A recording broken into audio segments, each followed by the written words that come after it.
నా ఉద్దేశం అది. నువ్వేమో అల్లరి నన్ను అంటే చలాకీతనం అమ్మ అల్లరి అనుకుంది.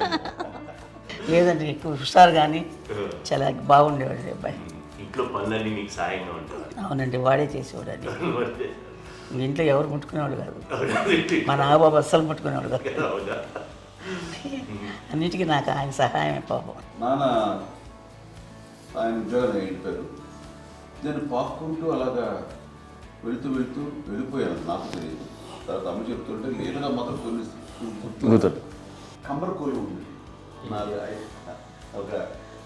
ఒక అది పెట్టి అది వెళ్ళి కూర్చోతా ఏడుస్తున్నాను రోడ్డు మీద.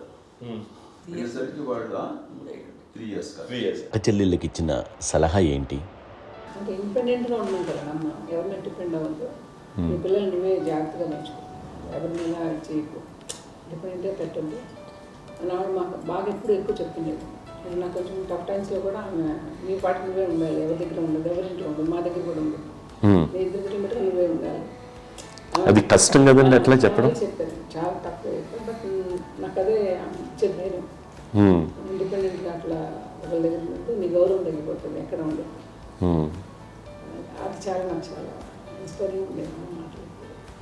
అది ఇప్పుడు కూడా అది చాలా హ్యాపీగా అనిపిస్తుంది అని చెప్పింది. అంతే కదా, మనకి ఏదైనా రోగాలు వస్తే అమ్మకి షేర్ చేసుకుంటే అన్నయ్య కూడా లేడు. అన్నయ్య ఉన్నప్పుడు ఓకే, లేనప్పుడు నేను ఎక్కువ షేర్ చేసుకున్నాను. బట్ ద బెస్ట్ థింగ్ మా అమ్మ దగ్గర నుంచి హగ్ అండి.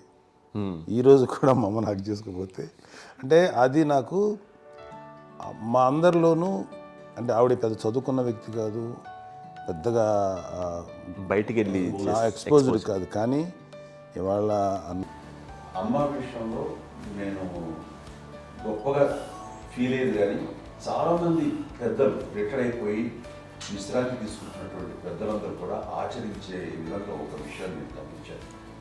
ఇప్పుడంటే నా దగ్గర ఉంటుంది కాబట్టి ఉన్నాను. అమ్మ విడిగా ఇంకొక ఇంట్లో ఉండేది 9 సంవత్సరాలు, నాన్నగారు దూరం దగ్గర నుంచి ఉండేది.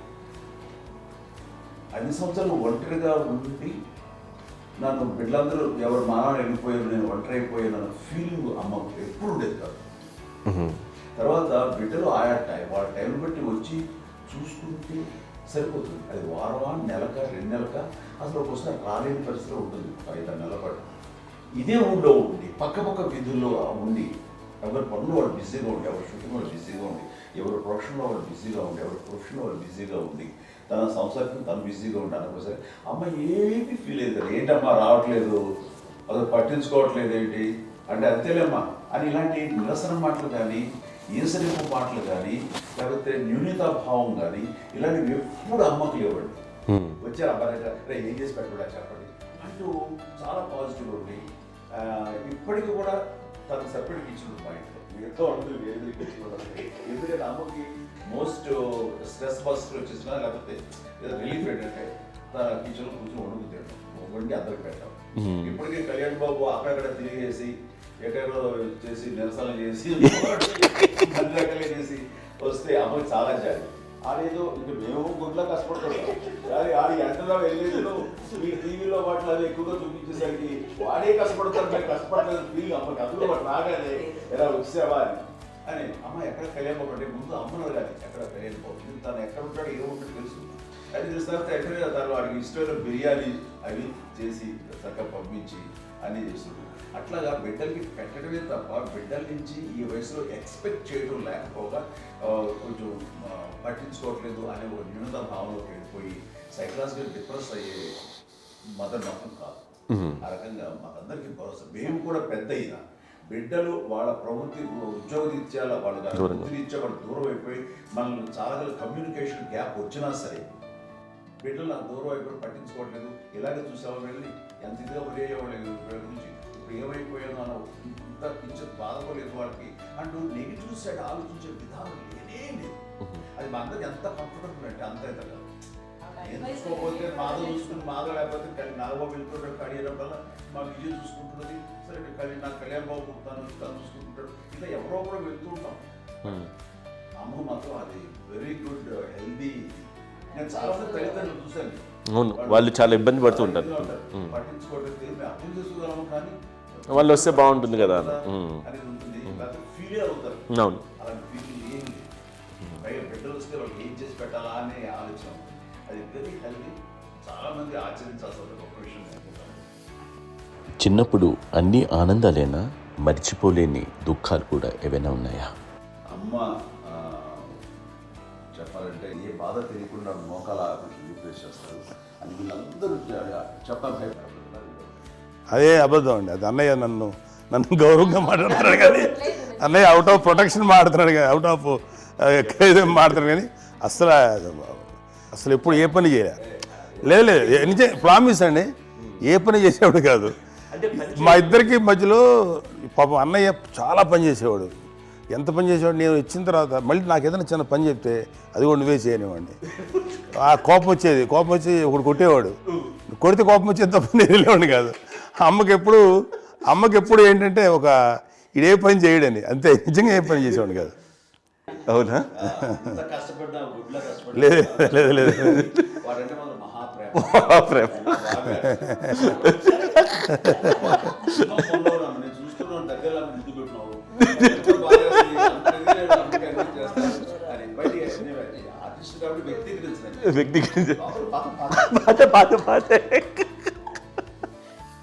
చిన్నది కాబట్టి చివరిది కాబట్టి తనంటే బుద్ధండి, నేను పెద్దోడు కాబట్టి నేను అతనికి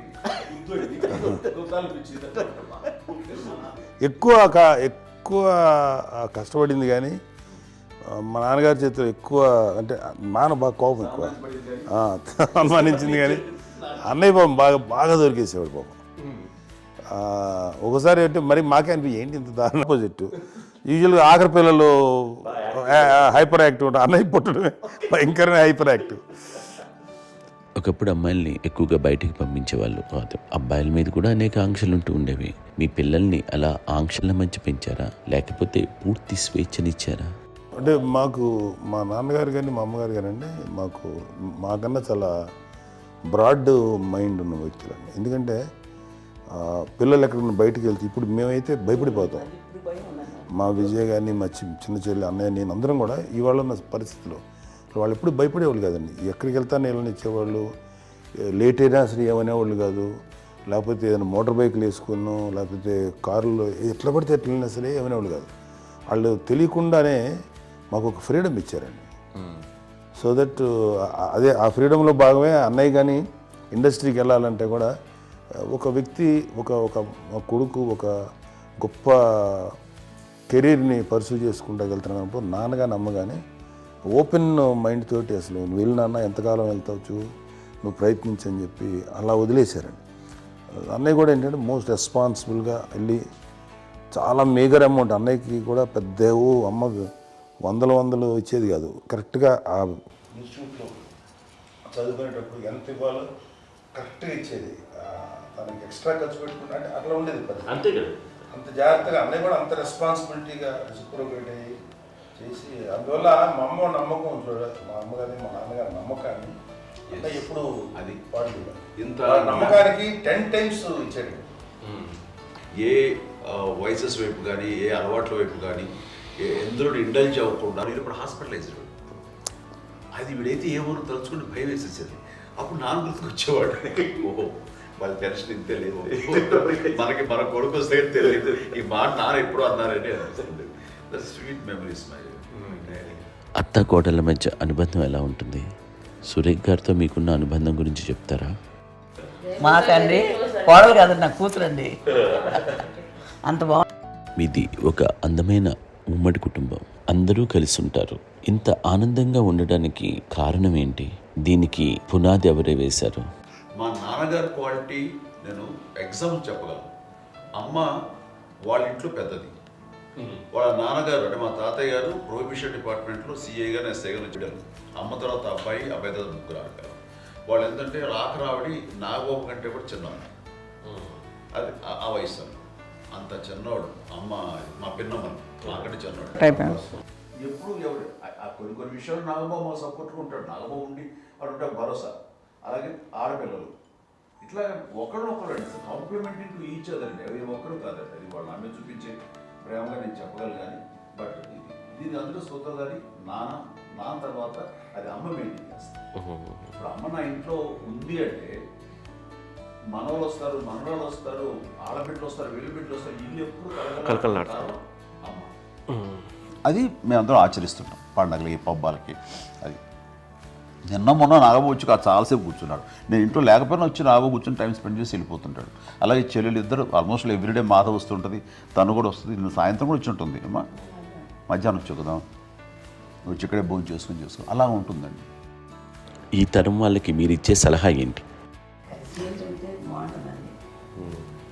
పిల్లలు తల్లి కలిసి అక్క చెల్లెలు తమ్ముడు అందరూ కలిసిమెలిసి ఉంటుంది. అన్యోన్యం అంతా సంసారం నిలబడుతుంది. లేకపోతే ఏముందండి ఇక్కడ వెళ్ళిపోతారు, విడిపోతే ఎక్కడ ఎవరు వాడు అంతే. ప్రేమలు ఇప్పుడు లేవండి, తగ్గిపోయాయి. మెకానికల్ చాలా మటుకు ఏదో ఇంకా వాళ్ళ పనులు చేసుకోవడం ఏదో జరిగిపోతూ ఉంది అనుకోండి. అంత ప్రేమలు ఎక్కడ లేవండి ఇప్పుడు ఈ రోజు. అంటే ఒకప్పుడు ఒకరికి ఇంకొకరు భరోసాగా ఉండేవాళ్ళు. అంటే అందరూ కలిసి సపోర్ట్గా ఇది చేయడం. ఎందుకంటే వీళ్ళ పెద్దనాన్నగారి పిల్లలు కూడా ఆయన చూసేవారు.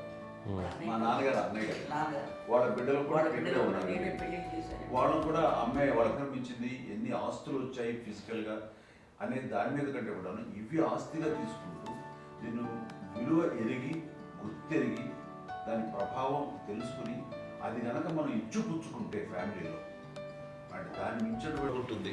మా చెల్లెలు కూడా వస్తుందని అనుకోవట్లేదు, సూర్య కూడా ఉంటుందని నేను అనుకోవట్లేదు. అలాంటి గొప్పగా ఇది అండ్ ఆ రకంగా షీఈ్ వెరీ చాలా గొప్ప జన్మ. అమ్మకి చిన్న మానసికంగా చిన్న ఏదో ఒక డిప్రెషన్ అది వచ్చింది. ఏదో నాన్న గుర్తుకొచ్చో, నాన్న లేరనో, లేకపోతే వాళ్ళ అమ్మగారు కూడా అదే టైం చనిపోయారనో, తన దగ్గర ఉంటారు ఏదో ఉన్నప్పుడు మేము అందరం సపోర్ట్గా ఉండి మా కొన్నా నా దగ్గర ఉందిగా అని చెప్పేసి అప్పట్లో అమ్మ వేరేగా ఉంది.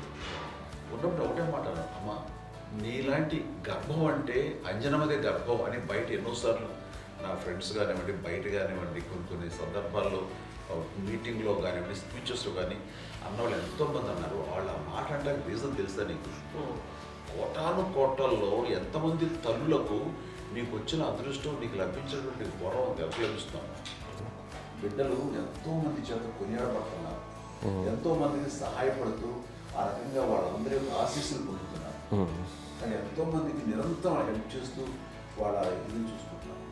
అవి ఆ భగవంతుడు మీరు చేస్తున్న పూజలో ఉన్న ఆ భగవంతుడు మన నెక్స్ట్ తరాలకు కూడా మనకి ఇలాంటిది వారసత్వంగా ఇస్తూ అదే రకంగా కొనసాగించేలాగా మాకు అదృష్టాన్ని ఇచ్చారు. ఇంతమంది ఎవరు నీ నుంచి వచ్చిన వాళ్ళే, నీకు నీ ఎంత గొప్ప గర్భం, ఎంత గొప్ప జన్మ నీది. వాటికి నువ్వు ఇలా అవడం ఏంటి? హై లెవెల్లో ఉండాలి నీ ఫీలింగ్స్గా నువ్వు కానీ. అంతే నువ్వు ఇలాగా కుంగిపోవడం ఏంటమ్మా చెప్పినప్పుడు ఇది నీది కాదు, నాది కాదు, నువ్వు నమ్ముకున్న భగవంతుడు నీకు ఇచ్చింది అనుకుంటావు కదా. నువ్వు ఆ భగవంతుడి కృతజ్ఞత తీర్చుకోలేక ప్రతిరోజు ఆయన ధ్యానించు, ఆయన పూజలో ఉండు, నీకు ఆయనే ధైర్యం ఇస్తాడు. అంతేగాని నువ్వు నెగిటివ్ సైడ్ ఆలోచించుకోమ్మా. మా అందరికీ పాజిటివ్నెస్ ప్రివైల్ చేసిన దానివి, ఇచ్చిన దానివి, అందించిన దానివి. అలాంటి నువ్వు నెగిటివ్ వైపు వెళ్ళిపోకూడదు అంటే అంతే. మళ్ళీ అటుపక్క ఎప్పుడు గెలలేదు. ఆంజనేయ స్వామి భక్తి ఆయనలో ప్రవేశపెట్టి చెప్పాలంటే ఆయనకి నేను నమ్మిన దేవుడు ఇంట్లో నేనే ఇంట్రడ్యూస్ చేశాను. నానంత ప్రగాఢంగా నమ్మి ఆయన దానివల్ల లబ్ధి పొందారు. ఆయన అందులో మమ్మల్ని మించిపోయిన స్టేజ్కి వెళ్ళిపోయారు. ఆయనతోటి ఆంజనేయ స్వామితో ఇంటరాక్ట్ అవుతూ అట్లా ఆయన నమ్ముకుంటుంది. ఆయన నానంటారు అంతా నా గురువు, నా పెద్ద కొడుకు పెద్దోడే గురువు